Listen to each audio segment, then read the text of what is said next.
Magandang araw sa lahat, welcome po ulit dito sa ating channel ang Showpoll.ph. Maraming salamat sa lahat ng nag-subscribe indeed.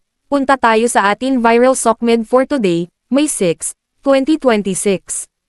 Mula sa Facebook page ng Ang Balita Ngayon, published as is.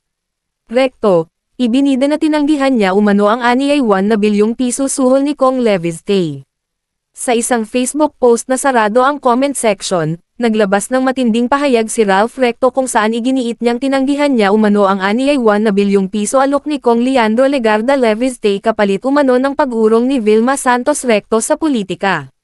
Sa naturang post, diretsahang sinabi ni Recto, inalok niya kami ng 1 Philippine peso bilyon para sa pag-urong ni Governor V upang siya ang humalili, muli, tinanggihan ko ito. Ayon kay Recto, hindi umano ito ang unang pagkakataon na may ganitong usapan sa pagitan nila ni Leviste. Inilahad din niya ang isa pang alegasyon. Sa unang pagtatagpo pa lang namin, may handa siyang 400 Philippine pesos milyon at mariin niya akong pinakiusapan na suhulan ang kanyang kalaban sa politika upang umatras ito sa kampanya. Tinanggihan ko ito. Kasunod nito, sinabi ni Recto na matagal na umano siyang nanahimik ngunit napuno na rin dahil sa sunod-sunod na alegasyon laban sa kanya. Bukod sa umano'y 1 na bilyong piso alok, iniuugnay rin ni Recto ang mga alegasyon ni Leviste sa pagtatangkang ilihis umano ang atensyon mula sa mga isyong ibinabato laban sa kongresista, kabilang ang sinasabing ghost solar projects, at umano'y 24 na bilyong piso utang.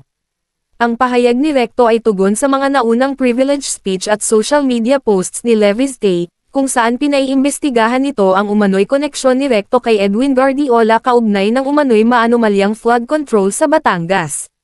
I rise on a point of personal and collective privilege matapos ako tawagin ni Executive Ralph Recto na baliw.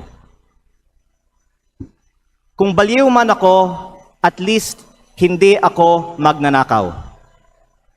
Tila affected si Recto sa mga post ko tungkol sa kanya at si Congressman Edwin Guardiola. At mabuti kung magpaliwanag na lang siya tungkol dito. May kinakalat din siya sa social media na ako daw ay may utang sa DOE na 24 billion pesos. Ito po ay walang basihan at inimbento lamang upang tangkang pahinain ang mga binabunyag ko tungkol sa korupsyon sa ating gobyerno. At mas marami pa ang aking sasabihin sa ibang pagkakataon.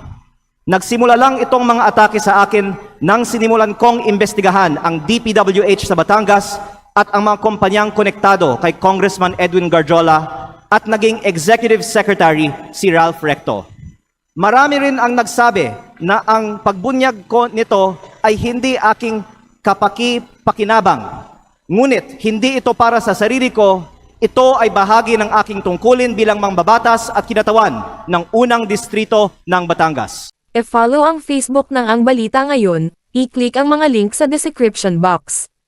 At yan ang ating latest SOCMED viral update for today. Please like and share ang video at huwag kalimutan mag-subscribe.